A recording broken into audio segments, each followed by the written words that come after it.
Well, why don't we get going? Just welcome everyone. My name's Jason Burge, and here with Lisa Ritter.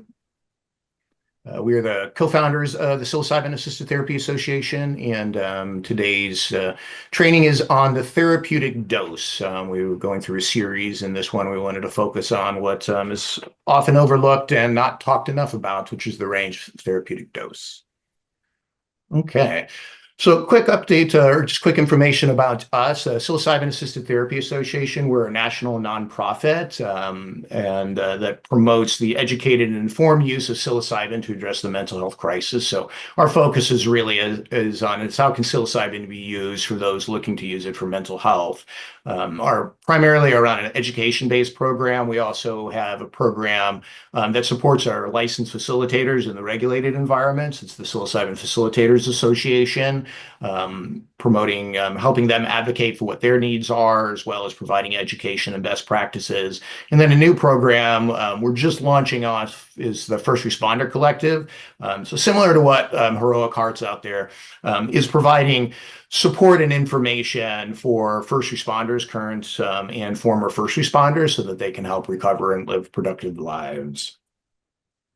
So as I said, with the intention, we created this intentometer to show where our focus is. And on the left side of the screen, you can see like we're not really coming in with any intention. The use could be exploration, recreational. There could be spontaneous, maybe more fun. And then in the middle, you could come in with an intention, but it may not be as intense. So it could just be for opportunities for growth. Or you really like ceremony, or you really like community aspects. These are kind of falling in there. You like the rituals.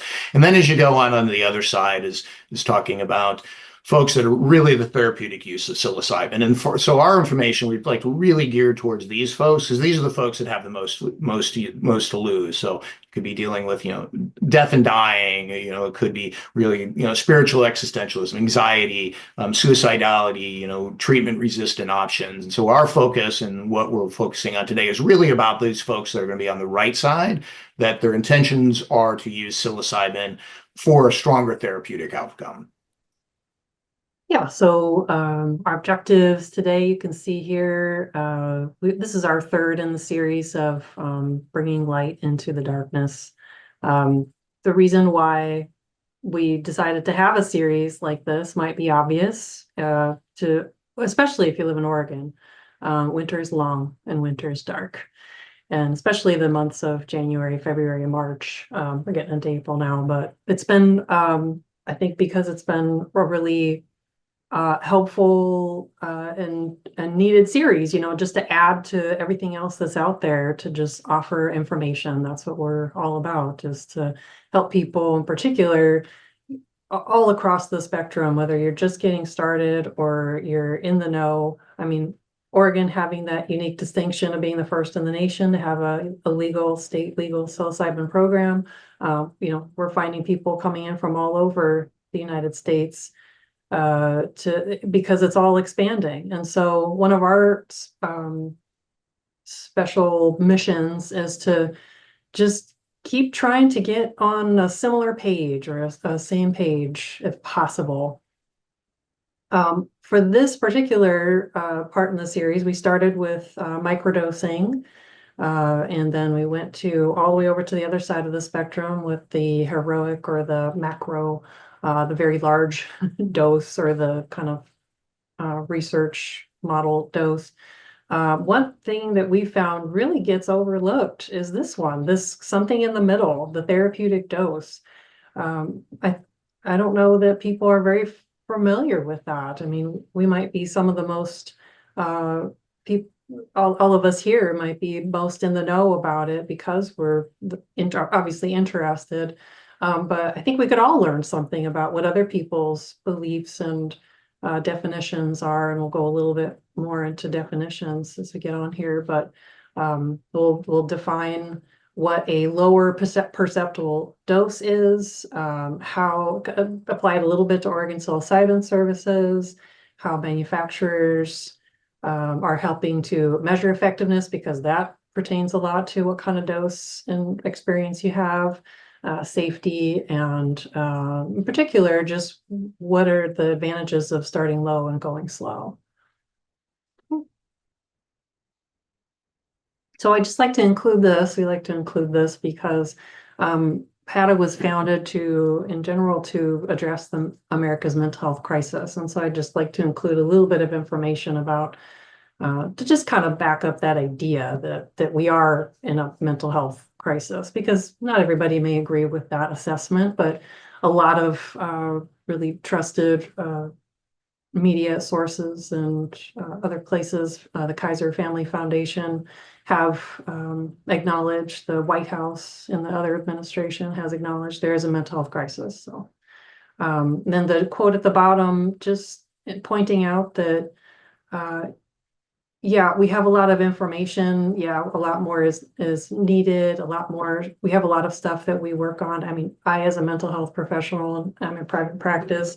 I'm working too on helping people with mental health, but we need more and expanded options. So just to show that is acknowledged by and large. And as far as definitions go, we are the Psilocybin-Assisted Therapy Association, and I'd like to kind of, again, get on a similar page as far as what we're even talking about. So you can see we've highlighted C here, that's kind of where what we're talking about is just incorporating the seeker or the client's use of psilocybin within the context of some mental health, kind of bookended with mental health therapy. That's kind of what we mean when we say psilocybin-assisted therapy, but that's not the only way to describe it. So we had our presenter in January talking about microdosing. They talk about psilocybin-assisted therapy as well, but they include microdosing as part of that supported context. And then some people, the therapeutic use of psilocybin is what you mean by psilocybin-assisted therapy. So we just want to acknowledge that there might be some different ways to look at it.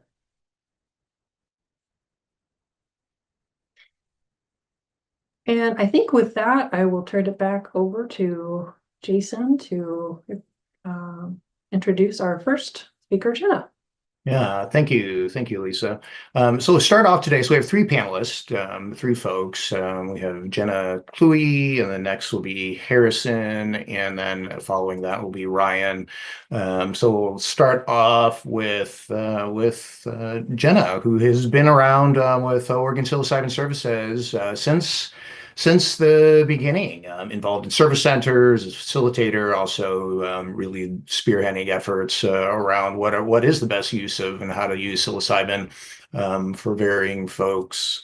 All right. Thank you, Jason. Thank you, Lisa. I'm super excited to be here talking about dosing, one of my favorite things to talk about these days. I'm very much enjoying nerding out with all the new information we're getting with labs being involved now and all the science with it. So let me get my screen up for you and we will get going.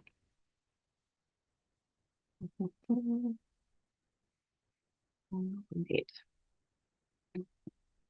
So let's just start it off with what is a therapeutic dose itself. This dose is considered ideal for the range for therapy, an ideal range for therapy, because it allows for a deep introspection and the ability to remember the journey. So we are not trying to send people off into another dimension with this dose. We're not trying to make it so big and confusing that it's like really overwhelming.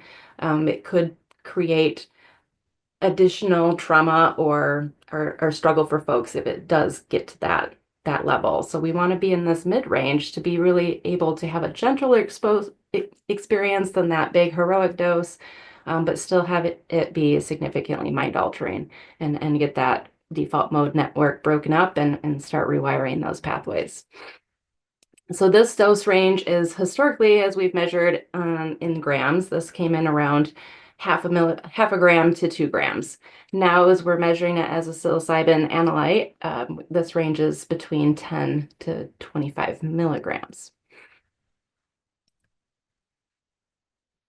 So why is there such a wide range? That's a pretty big range, 10 to 25.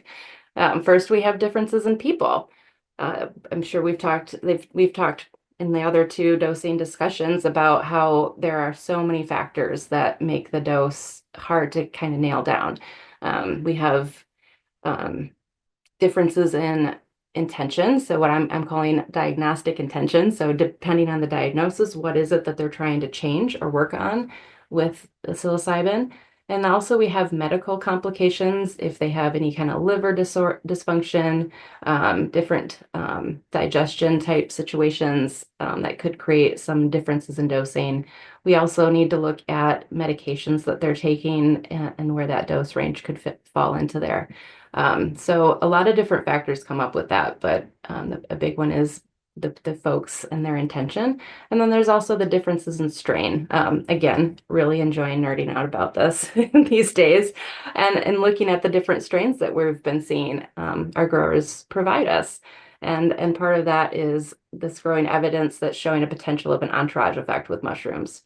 Probably the biggest evidence of that now that we have is the Johns Hopkins study with treatment-resistant depression was used just a 25 milligram dose of straight psilocybin. It was synthetic man-made psilocybin. So they didn't have any of the other things that mushrooms bring with it. But when those same participants then used mushrooms, they had a significantly different experience. So what is this entourage effect? The term entourage effect technically refers to the synergistic interaction of two or more different molecules when those molecules are co-administered, such as when a person ingests a natural extract or engineered formulation of components. So in other words, it's when there's a substance with multiple molecules that work together to create an effect within that one substance. We're seeing so much, we're getting a lot of information about this effect, particularly in the cannabis industry, where it's really good to look at that and see what they've been doing and learning about that. So cannabis, we have the THC with the obvious one that people were looking for, but now we're really seeing that there's CBD and CBN and CBG and THCV and like multiple cannabinoids that have different effects, but then we also have different terpenes that you combine with the different cannabinoids that create even another different effect. And you have the same thing showing up in mushrooms. So the key tryptamines that we're finding in mushrooms now, obviously there's the psilocybin, and then there is psilocin, which is what psilocybin converts to in our bodies that actually creates the psychedelic effect. There's baeocystin, norobasecystin, and neuropsilocin. There's also a few more, harmol being a main one, that are finding trace amounts in some of the studies. And interestingly, that those compounds are also found in ayahuasca. So what are the implications of this entourage effect for dosing? We'll start with baeocystin. Baeocystin is a derivative of psilocybin, and it has the highest potential for having a psychedelic effect. There are varying accounts of this now out there, and baeocystin is not, none of these compounds are super stable by themselves, so they're kind of hard to create and to utilize right now as it stands. But baeocystin is one that people have gotten their hands on, including Paul Stamets, who reports that he got a 10 milligram dose and didn't really notice any effects from that. However, another scientist, I think it's, I'm spacing on his name, Gasson, he took a 10 milligram dose as well, and he reported having a similar experience as he did on 10 milligrams of psilocybin. So again, completely opposite reports. The jury's still out on that, but it's definitely something to consider. In the field, I've heard some reports that baeocystin or strains that have baeocystin in them can lead to a more euphoric experience for folks. So for me personally, I would recommend that as a good choice for someone who's looking for relief from major depressive disorder. It is my belief that if we can give the break a break from all of that with some significant joy, it can really help and then create a pathway for them to continue to build upon and make that change, right? So baeocystin is definitely one I would look for if included in your lab reports, and to use the strains that contain that for a depressive disorder. Neurobaecystin is a derivative from baeocystin. We don't have a lot of information on this one yet, but it is a potential to have, it does have a potential to have therapeutic effect without an intoxicating effect. So there's some people looking into that to create the trip without the trip kind of thing. And then we have psilocin, and of course, as mentioned before, this is what psilocybin breaks down into and what we actually trip from. But we also are seeing psilocin content in the mushrooms before we consume them. And if that's the case, then it's kind of like that strain of mushrooms has had lemon tech basically already. So it's like lemon tech without the lemon tech. So these strains have a heavier hit and also can create more of a body load. So I would not be recommending this a strain with a high psilocin content necessarily for folks with anxiety coming in. It could create, of course, anxiety is a body experience, not entirely, but it is definitely felt in the body. And if you create kind of a anxious feeling in the body without the anxiety there, it could lead into some anxiety and some panic for folks. So that is something to look for. I would say does the psilocin content is the psilocin content there, and if so, if your person's coming for anxiety, any kind of anxiety issue, I wouldn't recommend that particular strain. And then there's no norpsilocin, and that is the breakdown or a derivative of psilocin, which is even more potent, but is rapidly deteriorates in our body by MOAs.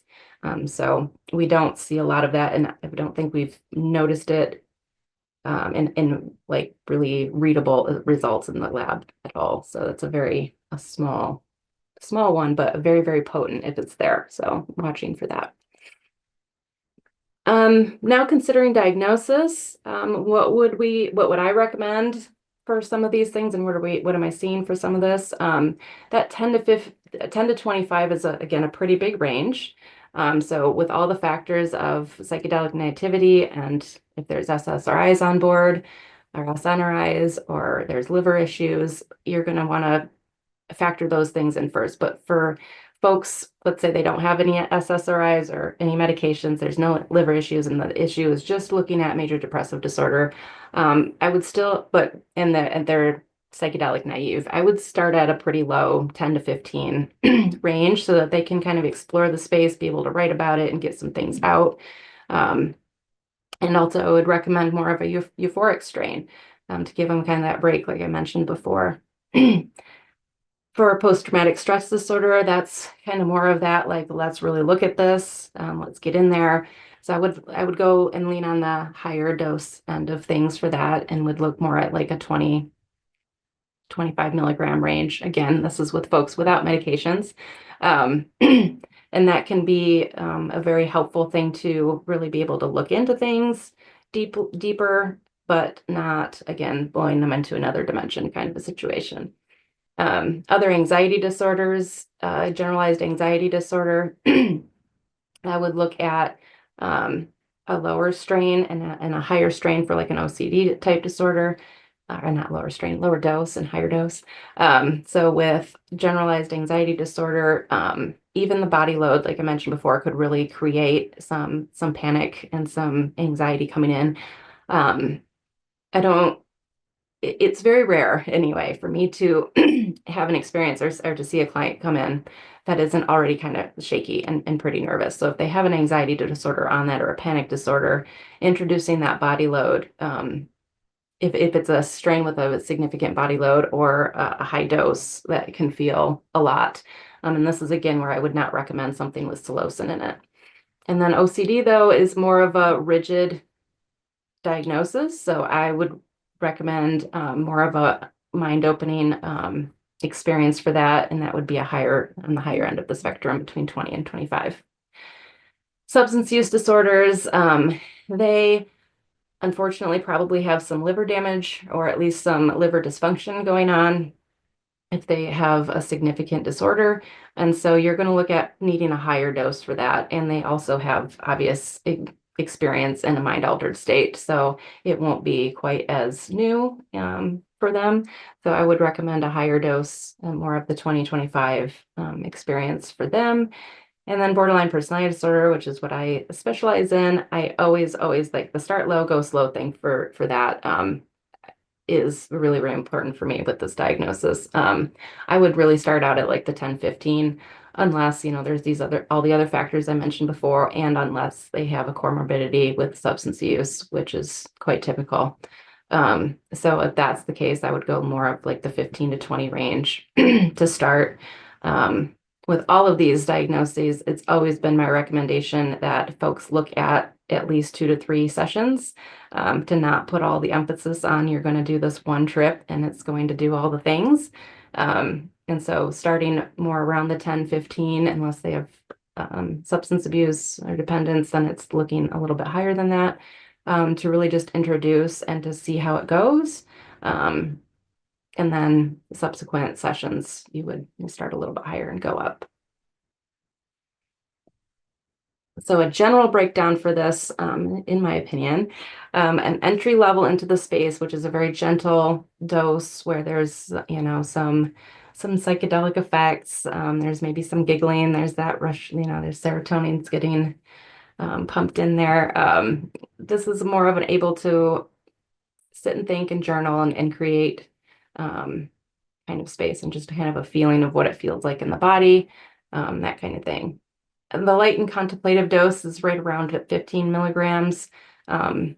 People can have a significant experience at this place, but they're probably not going to be needing to like really go in, close their eyes, not talk. This might be typically is a good range for you to be able to talk throughout the experience and do things like artwork and journaling and things like that. A deeper, more introspective level starts around 20 milligrams. This is going to be more of that deeper dive, put the eye shades on, go in, kind of range, and then even deeper inward experiences at that 25 milligram marker. Now, again, all of these ranges do not include things like the entourage effect being in there. It does not include a psilocin content, especially. And then it also doesn't include if there's SSRIs or SNRIs or liver impairments or in that kind of stuff involved that could be have a blunting effect for the psychedelics. I will say and share something that did occur when I had the Journey Service Center. I launched a thing called Try It Tuesdays, and on Tuesday evenings we had folks coming in to experience just 5 milligrams, and one person had been taking Wellbutrin, which is an SNRI. So it was a little bit like, are you gonna waste your time here? I don't know, but yeah, man, let's give it a shot. So they came in and did that, and they had an experience. They were pretty deep in. They had a lot of emotion, felt like they processed some things in that 2 hours, and I'm really glad they did, because typically what I had been seeing and still see a lot is that people like, oh, SNRI, like we're going to start you right off at like 30, 40, maybe even 50. And so that start low, go slow motto is really, really important to keep in mind, even with folks on medications. People are so, so different. And we don't want to give them too much, because, too much, especially when you're struggling with mental health disorders already, can really be re-traumatizing. And we don't want that. So keep that in mind. So in conclusion, again, I just kind of said some of that. Dosing varies greatly, but the general rule, start low, go slow. I think I say that in every talk. It's really, really important.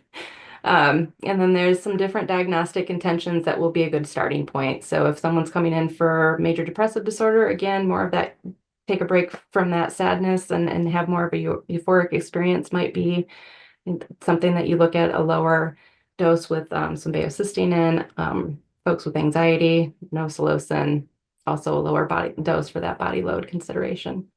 And then again, consider the entourage effect when choosing your dose. That's what I've got. So thank you all, and I'm looking forward to answering your questions in the Q&A. Thank you, Jenna. That was really great. Just want to say, thank you for everything that you're doing out there. You've really been spearheading so much of the information and just your drive within the service centers. And I put your information in the side chat for folks if they wanted to reach out to you. And there were some questions about the slides, which we can make available, or I'm sure they can contact you to get them.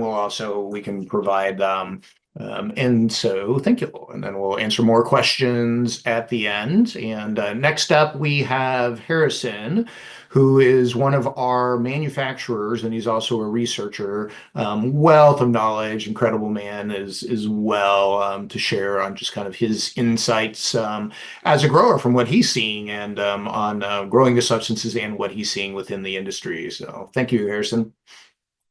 So hi everyone, my name is Harrison. I'm going on my second year as a licensed mushroom grower in Oregon. My background is kind of like as a hospital microbiologist, and kind of like my family history. So I had an aunt and uncle who grew mushrooms, gourmet mushrooms, for like 40 years here in Oregon. So it's kind of passed it on. I also like to say I'm just like so grateful to be in a space. Yeah, it's like the best. So cool. Been my dream for a long time. So my agenda today is kind of to cover the science of mushrooms, what we know, and some of what we don't know. And I'll be covering these topics here on the right. Some of the lesser known actives were discussed by Jenna. I can't really say much about baeocystin or psilocin or baeocystin. I did read about aeruginosin. There's a particular species of psychedelic mushroom, super high in aeruginosin, and of like 30 plus people they had taken this species of mushrooms. No one really reported having negative experiences, and it was like quite euphoric. Another lesser known that Jenna touched on was these beta carbolines. If you take a look at this diagram on the left, you can see how in mushrooms you have the psilocin, which is active, and then in the brain, in your body you have this MAO enzyme, which will take the active psilocin and turn it into an inactive kind of thing that you excrete. And beta carbolines inhibit the MAO, so they are considered an MAO inhibitor. One of the things you want to avoid is mixing like pharmaceutical MAO inhibitors with many psychedelic substances, including mushrooms. You can get serotonin syndrome, which is unpleasant and is unpleasant and dangerous to one's health and mind. However, mushrooms do have naturally occurring beta carbolines in them. We don't currently test in Oregon for these. I can't tell you like how much a certain batch of mine has of beta carbolines, but in the future it may. When we do have more information, it may explain like, oh, well, why this strain, I didn't take very much of it and it was like super potent and maybe the effect was quite elongated. So I'm kind of looking forward to finding that information out in the future. Some other potentiators of the kind of experience you have, how like intense it'll be or not intense. These MAOs, which I've mentioned, including some herbs like Syrian rue. SSRI use can decrease your sensitivity. Whether you are fasting prior to consumption or you've just had a meal, those can affect the onset, and then the ingestion method, which I'll talk about a little bit more about later. So psilocin versus psilocybin. If you were able to count the number of molecules of psilocin that you were consuming, and you were able to count the number of molecules of psilocybin, you would try them, you would say like these two substances are equally potent. However, psilocin weighs less than psilocybin. So the way we measure them is in terms of milligrams. And because it weighs less, we consider it to be 40% more potent. And the reason that it weighs less, here is an image of the molecule psilocybin and psilocin. And dephosphorylation is a process that happens like in your liver and in other places in your body as part of digestion, where this phosphate, this phosphorus, and the oxygens are removed from the molecule. These are quite heavy elements. And so that's why your psilocybin goes from being 284 grams per mole to 204 grams per mole. If you stick with me, I'm sorry for the numbers, but I just want to explain a little bit about how dosing is different in the legal regulated model in Colorado than it is in Oregon. So, 2 years ago in Oregon, when someone would come and say, I would like to have 20 milligrams, they were given 20 milligrams of psilocybin. And in this specific batch that I had of Galactic Gorilla, you can see the kind of milligrams per gram. So they would have gotten 2.5 grams roughly of Galactic Gorilla. However, now, so someone would have been given 2.5 grams of Galactic Gorilla. They would have gotten 20 milligrams of psilocybin, and they would have had, 8.5 milligrams of psilocin. And the psilocin is 40% more potent than the psilocybin. So if you kind of try to normalize it and understand it, they're getting something like 32 milligrams worth of potency, which is like 1.5 times as much as they thought that they were going to get. So in Oregon, many service centers and manufacturers have moved to kind of dosing using this psilocybin equivalent. And so now if you were to come to like bendable therapy and say, I'd like 20 milligrams, you'd be given 1.58 grams of this Galactic Gorilla rather than the 2.5 grams, which is 1.68. So it's significantly less, but when you look at the equivalent that takes into account both the psilocybin content and the psilocin content, you get 20 milligrams. You're kind of, if you're choosing between different strains, you're going to have similar effects. And so some more numbers. This is the last of the numbers. I just kind of want to explain. These differences here.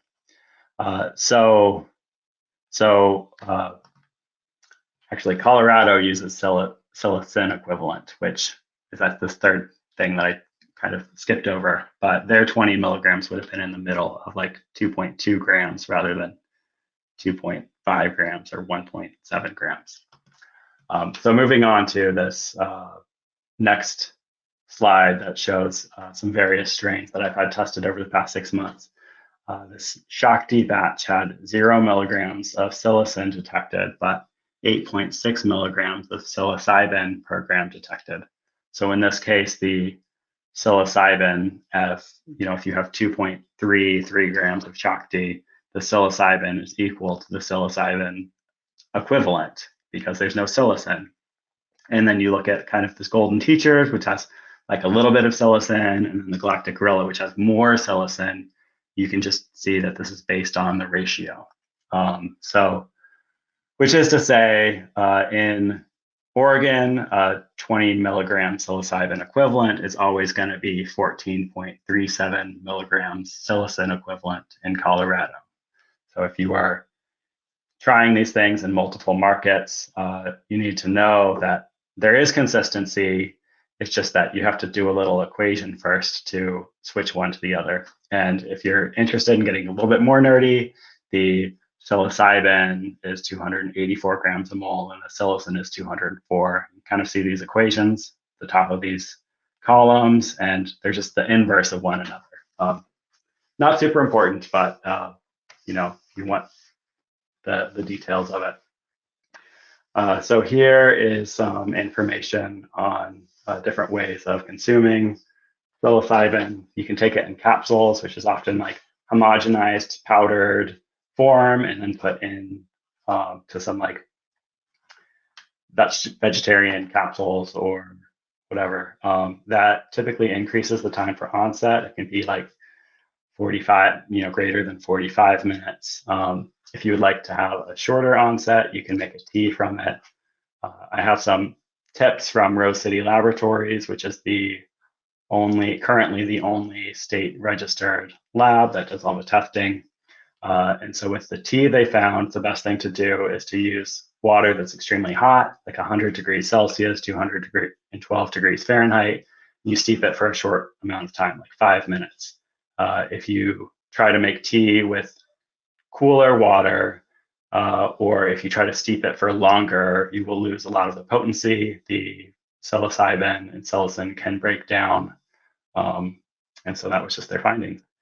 And then mentioned earlier was lemon tech, another finding that Rose City Labs did. Well, so the reason someone would do lemon tech is in order to convert the psilocybin into psilocin. It's a process that normally happens in your body, but if you can do it before you consume the mushrooms, then in addition to like making an extract with a tea or like putting it into a liquid, you're kind of just speeding up the process.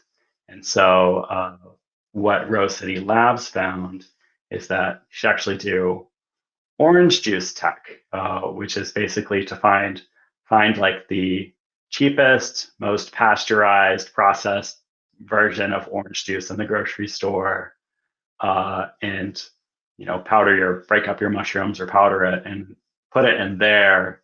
And it doesn't have to be boiling. You can just kind of do the extraction and this orange juice. Maybe a little heat would help, but that converts nearly all the psilocybin to psilocin, whereas lemon juice just does a portion of it. And so finally, I just wanted to give a little bit of information about harm reduction. If you are intending to buy mushroom products online or gummies or chocolates, you should seek out independently tested and verified products.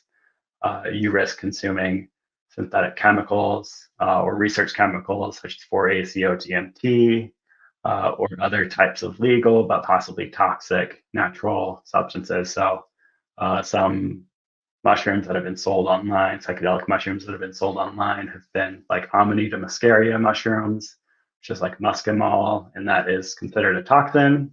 But there's other, you just don't know what you're getting. So just be discerning. You can also grow your own mushrooms. It's really not very challenging. You can buy kits that are 100% legal. And generally, you have to purchase your spores or your culture syringes separately from where you purchase your kits from. The spores will be sold as for microscopy use only, and they're legal in all states except Idaho, Georgia, and California. If you live in the Pacific Northwest or other places, you can forage for your mushrooms, but that has its own set of challenges and potential dangers. Alternatively, you can get professional help. There are legal options in both Oregon and Colorado. It can be cost prohibitive. However, like every service center that I work with offers like maybe a sliding scale or scholarships, and they may not necessarily advertise those things online. But if you call them or email them, they will often work with you, especially if this is like a healing that you need. I think that everybody works to make this something that is accessible, despite the headlines about the cost. If you are not in those places or unable to get there, you can also, if you're able to source your own medicine, you can find a psychedelic-friendly mental health professional.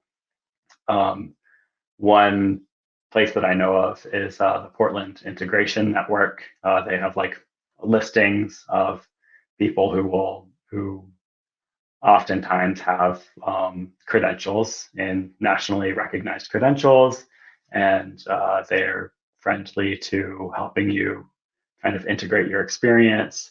And although they will not be providing you with the medicine, because they could like risk their own other careers that they have. Finally, I just wanted to say thank you. There are certainly some inherent risks in choosing to take substances that alter your consciousness, including HPPD, which is highly persistent perceptive, or something's highly persistent perceptive disorder. I hope somebody asks about that. I'd like to hear what my other panelists have to say. You might not find what you're looking for. You could uncover trauma, and you might not have an experience at all. And I would just would give the same advice I gave my niece when she turned 17, in saying that if you choose to do substances, you should be discerning in whom you choose to partake them with. Anyway, thank you, everybody. Thank you, Harrison. I really appreciate all that information and everything that you've been putting into all on your own time to help share this and better the industry. If folks do have questions for Harrison outside of here, please feel free to email me, and I'll see about connecting. And next up, we have Ryan Reed, who is a facilitator and runs a service center out in Bend, Oregon, called Bendable Therapy, and in one of the few service centers that are really focusing on using the therapeutic dose range and doing some research on that. So I'll pass it over to Ryan, and thank you very much for being here today.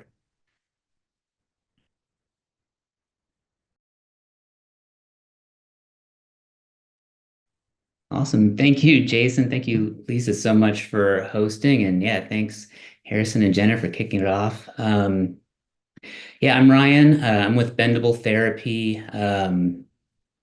We'll go and do a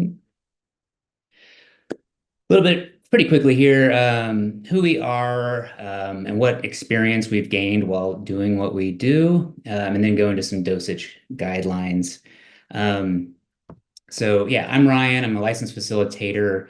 My kind of wellness background is meditation, mindfulness, and I've been able to kind of bring that into the psilocybin-assisted therapy space. It's also been, my background is actually mechanical engineering. The engineering background has been helpful for navigating this fairly high complex regulatory environment. And so a couple years ago, helped co-found Bendable Therapy.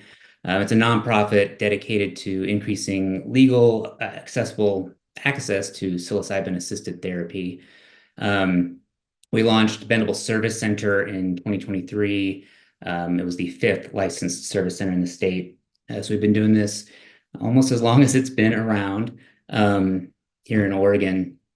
Really have a focus on mental health. Most of the demographic of folks coming in have a diagnosis. They are on an existing mental health path, and they're seeking to use psilocybin as a support on that path. So they're not seeking psilocybin as a cure, really helping them utilize that towards their existing goals.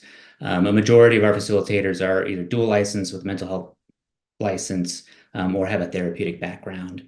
And then we're currently wrapping up the first IRP approved Oregon psilocybin services research project. This is a field research project.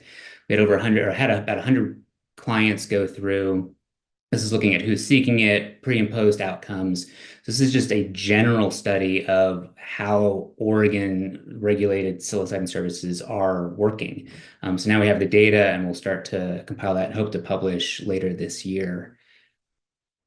So yeah, I'll talk a little bit about our intention here when we talk about dosing. So we've had hundreds of clients go through, and kind of as Jenna has mentioned, there's an evolving thinking about dosing. There's a lot of variables involved, and we've been learning which variables are important, which ones may be less important, how to navigate that best. I think definitely kind of agree with her that when we talk about a therapeutic dose, it's a dose where you're wanting to get some insights, get some wisdom, and carry those forward. We like to view it as the goal isn't to open, or the goal is to open the doors of perception, not knock the wall down. You can have these big experiences, but you might not be able to pull enough information back with you. And we'll kind of show some trends that support that. And then really emphasizing that the correct dose is a range that there's kind of this window to work with. There's not an exact number. You have a little bit of give, what we might call a threshold dose, trying to find that what's going to be the most appropriate therapeutic dose for that individual. And then again, dose is just one leg of the stool. So you've got dose, set, and setting. This is looking back over 2024. So this has been the average dose consumed by a client. And there are two lines here. The red line is what we call total psilocybin equivalent. This is what Harrison was talking about, which is the equivalency number. This is psilocybin plus psilocin. So it starts to kind of account for that entourage effect that Jenna was talking about. So this is a way for us to normalize what that dose looks like. Oregon rules only require you look at psilocybin when talking about dosage, and that's what that blue line would be. So the blue line would be if we just went off the normal packaging of what Oregon Psilocybin Services requires to talk about. Red is when we start to include like psilocin to account for that entourage effect. So we always dose in terms of total psilocybin equivalent. We use that to normalize for that entourage effect and get a more consistent as you can get experience based on dosage. So whenever I talk in this presentation about milligrams, I'm talking about milligrams of total psilocybin equivalent. So that includes psilocin and accounts for that entourage effect. And what I want to show in this graph is that we have had a learning curve, right? Milligrams is kind of a newer concept, milligrams of psilocybin, and then we've got TPE, all this stuff in a natural product. Most of us who had experience pre-regulated market talk about grams of mushrooms. And so you kind of get an idea of what the grams equivalent might be, but you've got this entourage effect. You've got what does it actually mean? How does it impact the experience? And what we have seen is that we did come in a little hot. We thought these big experiences were important. And our average dose was up about that 40 milligrams TPE, or upper 30s, just looking at the psilocybin. And these are effective doses. These have great positive outcomes. We'll talk about a little bit why this has started to trend downward. And you'll notice now we're kind of in the range, landing at about 25 milligrams total psilocybin equivalent. This corresponds with where a lot of the clinical trials are landing at with psilocybin dosage. So it's kind of aligning. It makes sense. This might be a good target. But again, we're not dealing with just synthetic. We're dealing with a botanical, so it's got a lot of other stuff going on. And we found as we've done these lower doses, you get a more comfortable, less turbulent session. The peaks aren't as peaky. You get less, as Jen was talking about. It can be a little more approachable for people, especially with anxiety coming in. And then really it's starting to look at, this is coming from research, is more enduring outcomes at the lower doses, which is exactly what Jen was talking about, that you can actually take some of this information with you. So talking specifically of that, this is kind of what we've been learning is this 20 to 30 milligram range. And again, this is TPE, which is why it doesn't exactly line up with what Jenna was talking about, but accounted for the psilocin does. So these are, even though slightly different numbers, they're a different variable, but do line up with what Jenna was talking about. We're seeing that generally 20 to 30 milligram range has greater positive outcomes 30 plus days out, but it has a little bit less of that wow factor right after the session. So in that first week, they're less in the sparkly area, but in the 20, 30 milligram range, they'll be a little more reflective, contemplative. When you start to push above 30 milligrams, you get more of that bang, wow experience, but it's not quite as enduring. There's less that kind of comes up in integration going forward, and the outcomes actually aren't quite as positive at the 30-day mark and onward. And I also want to emphasize that these are general, again, those are averages. There are situations where going 40 or even 50 milligrams is appropriate, and we'll talk about that a little bit here. And in either case, whether it's a big dose or a moderate dose, both can be positive, both generally are positive, and integration can be a fundamental key to making either of those work. So just kind of want to talk back to what Jenna and Harrison both said. Psilocin is very important. Even though Oregon only requires talking about psilocybin, incorporating psilocin into that entourage effect, and we use TPE to normalize for that, has really helped have a little more prediction as best as you can predict these sessions, what the dosage is going to do. And I'll be a little careful with this statement is I personally and a lot of our facilitators are generally starting to find, this is different than how we started, is that strain is really less important than potency. So once you account for psilocybin and psilocin, you've got those components of the entourage effect. The other variables will I totally believe are impacting the experience that's just moving the needle a little bit compared to psilocybin and psilocin. So sometimes it can be, if you have a client who's really interested in strains and you get really caught up in, is this strain better than this strain? That added complexity can actually pull away from really just focusing on the benefits of psilocybin. So we are starting to become generally a little more strain agnostic. We look at potency versus a specific name or strain that we're going after. So we're looking at the numbers more than a particular strain name. So based on this experience we've had, some quick guidelines. We've created a standard dosing policy. Again, these are all in TPE, but a typical setting would be a 20 milligram initial dose, and then about an hour in offering a 10 milligram booster dose. So the full dose would be this 20 to 30 milligram range. Facilitators can absolutely request or basically state that they're going to go higher, of course, with consent from the client.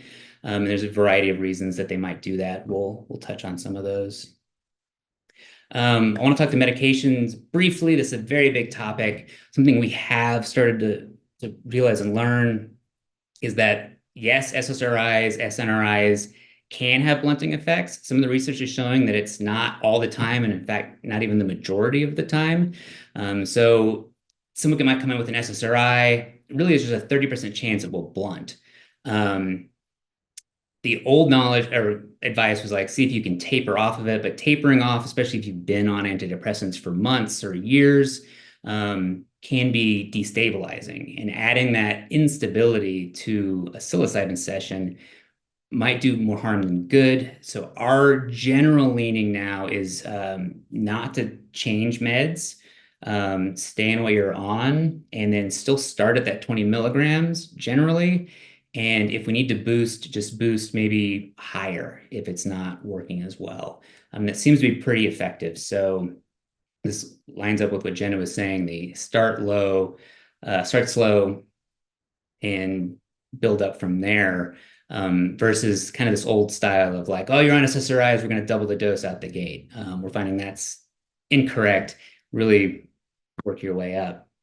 And again, we always recommend referring back to prescribing physicians. We can't give medication.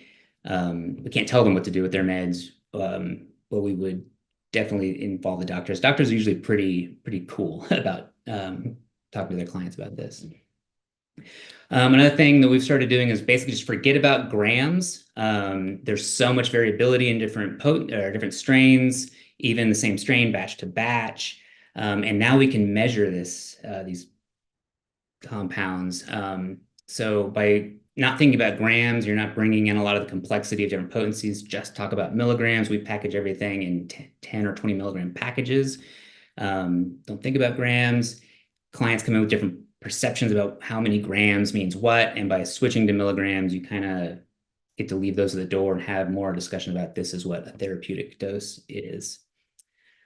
Talk briefly to client facilitator expectations. So yeah, clients might have this expectation of a hero dose, what that means. We can help reframe that to a therapeutic dose and bring it to milligrams, and why they might want to do that. And this is an interesting one that these services are still expensive for a variety of reasons, a very regulated market. And some people are traveling for these. There's kind of an obligation to provide bang for the buck. You want to guarantee this big experience if people are paying for it. And so there's some education, some working with facilitators even on here's how to think about a lower dose, and how the enduring outcomes might be better than just having that big fireworks show. Yeah, I'll wrap it up there. Again, thank you so much. I'll pass it to Jason and Lisa. Thank you, Ryan. Really appreciate that. I appreciate all the efforts you guys are doing out there at Bendable with really, trying to come up with, as we've started off with, there's not a lot of official scientific research out there on that. And so what you guys are providing really is valuable, and how important it is to be learning from the field as we go along. So in a minute, we'll be transitioning over to our Q&A. So if you have more questions, please throw them into the chat and we will ask them. And Lisa, was there anything you wanted to share before we transitioned? Yeah, just wanted to thank everybody for talking. You know, we've had a lot of different perspectives here and a lot of technical information, but you know, just the basic gist of it that we're really wanting to get across is that this start low and go slow, especially if you are in that category of what, you know, I've heard the term psychedelic naive. That's a research term, I think, that, you know, you just don't have much, if any, experience with psychedelics, or if you just have a lot of questions about or concerns about how it could go. It is the official service is still really expensive. We're just starting out here. So I really appreciated what you said, Ryan, about like, you know, wanting to give the bang for the buck. Like you might be seeing that in the service centers, that people might feel like they have just one shot at this, or that they don't know if they're going to get another shot at this. So they're going to want to try to, you know, fix the problem, or you know, make sure that they get a result. And I've been looking for it. I cannot seem to locate this, but we do have the link for it. I can find that if anybody's interested. There is a study that came out very recently that said that even, you know, around a gram of dried mushrooms, you know, to have a perceptible but, you know, kind of lower dose is shown as just as effective, or can be, you know, a very highly effective experience, psychedelic experience to have. So there's just some misconceptions out there that the only option is the heroic dose, or the only option would be or another option would only be like a microdose. So something in between, you know, is okay. And, you know, we are all really have different information, but one thing we can't do here is, you know, provide any kind of specific personal or medical recommendations. So I just want people to keep that in mind. There are doctors, maybe one or two that we know of, that do kind of medical review. They'll be psychedelic specialists, but they're medical doctors who offer a, you know, it's not covered by insurance, of course, but it's a fairly low cost compared to what doctors charge for services. Review of your medical situation to help you kind of know, depending on where you're going to seek an experience, if you do seek an experience, to review your specific situation, because safety does come up. I mean, there's been some questions in the chat about, you know, how safe is microdosing, or how often should someone do a heroic dose. I don't think anybody can say that for you. Those are big questions. And so just getting more information, coming to information webinars like this, asking facilitators, or looking online, like just it might take some time to gather all the information, and a lot is still left to be discovered. It's always being discovered. But so Matthew Johnson at Johns Hopkins has a great short video on YouTube. I think it's under the channel Big Think or something like that. But he's describing psilocybin assisted therapy, and describes psychedelics or psilocybin as robustly safe. So there's a lot of safety there. I resonate with that, but we can't say that it's safe for everyone, or recommend what an individual should do without knowing, you know, everything about your situation, which, you know, none of us is a medical professional here. That's all I want to say. Thank you. And I put in the chat as well about Spirit Pharmacists. They're probably one of the most respected organizations. It's Ben Malcolm. He's a pharmacist and solely specializes in psychedelics and does individual consultations. So great resource. Also put in there earlier from Michael Hate, Oregon, based in Oregon, and he's an MD and does really affordable consultations, and will review everything that you need. And he's a licensed facilitator, so he knows kind of both realms. But those would be great. So yeah, please feel free to throw in some questions. I'll go through ones that we have and open up for the panel to ask. And the first one is really around the potency of SSRIs and while we can't give, individual, recommendations around your SSRIs. They definitely do have an impact. And anybody care to share on that, SSRIs or any of the other medications and how they might complicate or what should be, mindful for an individual going into a session? Feel like Ryan's slide there was really good about it being like 30% of the time, because that was, I mean, I didn't keep track at the journey, but it was definitely not every time was it all that blunted. So I don't think that, I think that 30% is probably a pretty good estimate and a good number to that. So I guess just educating the client that you might be able to, and in the Oregon model, maybe having them buy, because they have to buy the full amount before they start their administration sessions. So having them, buy the full 50 kind of thing so that they can boost up to that if in case. But I love what you're doing, Ryan, starting at that 20 milligrams anyway. And then if it's like, oh, there's absolutely nothing here, then jumping up on that. So I don't know if that answered the question, but I feel like that's a good estimate, is around 30%. Yes, I've heard that too. Yeah, great.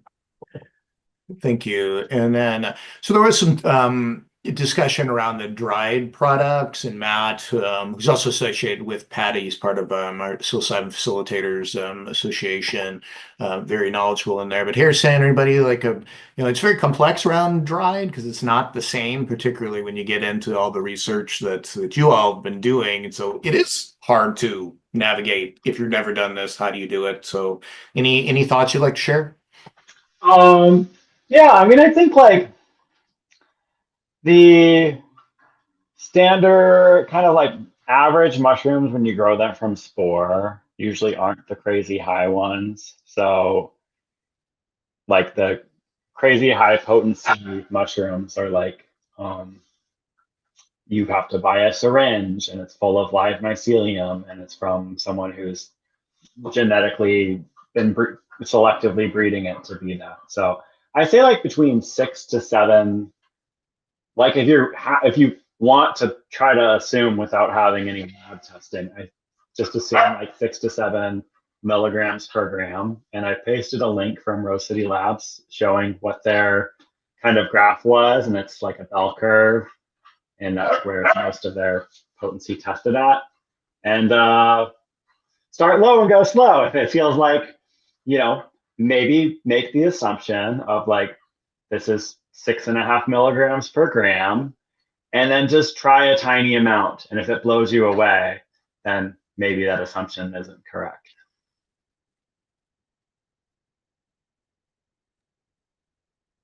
Great, thank you.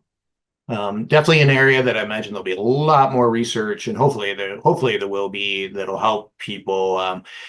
And I mean, one of the advantages of going through a state regulated program is that there is something that's going to be a little bit more level throughout, not only with the safety of the products, but also, that you're not going to have as many of the variables that you can get. And piggybacking off of that, came in, was, will it help if the 2387 passes, which mandates including psilocybin levels? Any thoughts on that? I can also jump in on that. I feel like sometimes the rules are lagging behind what we collectively, as in like the surface centers manufacturers, are like already doing. So I try to be friends with as many of the manufacturers as want to be friends, and I know they're already putting it on the labeling. So I actually didn't see any in the new bill that's coming out. I didn't see any changes that really affect us as manufacturers. Yeah, I'll add in, I've been working with Healing Advocacy Fund. We've been pushing for 2 years to get this legislative change to increase what's on the labels. The best we've gotten so far is just to add psilocin, which is still not a good composite number. But as Harrison mentioned, what's been great is eventually you don't rely on the regulators. You start to create industry standards. And we're getting now to where Rose City is putting total psilocybin equivalent on their lab reports. So it's easy to just see that right there for the manufacturers. Different manufacturers, different service centers actually just have packaging and labeling standards of their own that are starting to proliferate. So it's a good sign of a maturing industry that we're no longer relying on the regulators. We're creating our own standards based on best practices.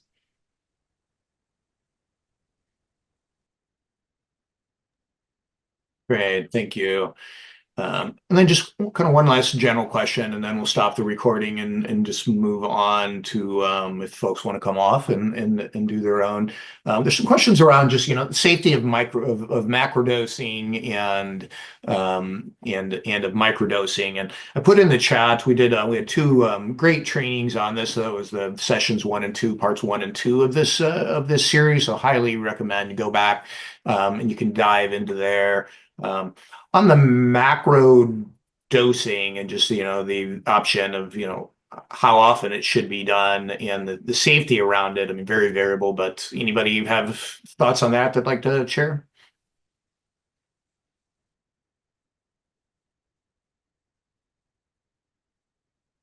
Okay, if we're talking about therapeutic safety, and how often to do a macro dose, my belief is like maybe twice a year at the most. Integration for therapeutic use is key, and it really depends on where they get in their integration before they start taking more. I mean, some journeys can need years and years to integrate. So I think when we're speaking therapeutically, folks who are just like, oh, that didn't work, let's do it again, and let's do it again, like that is going to create not good things. And we need to be very careful about that. So when it becomes a danger, like physically, psilocybin is probably one of the safest physical things that we can consume. It's safer than caffeine.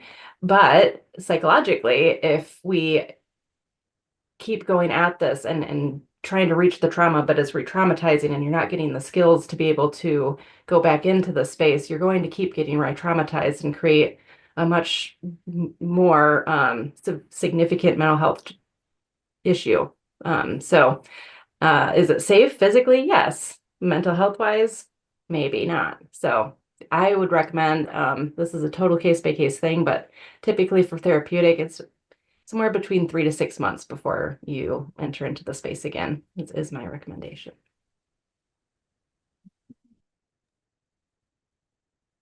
Yeah, I love that. Just mentioning the value of integration that gets often overlooked when we talk about dosage in the session, but so much of this work in the therapeutic context comes afterwards. And yeah, and when you feel it and you feel like you've integrated enough, that's can be a great cue and undermine like why integration with an appropriate person that can really help you is really the missing piece in this for therapy.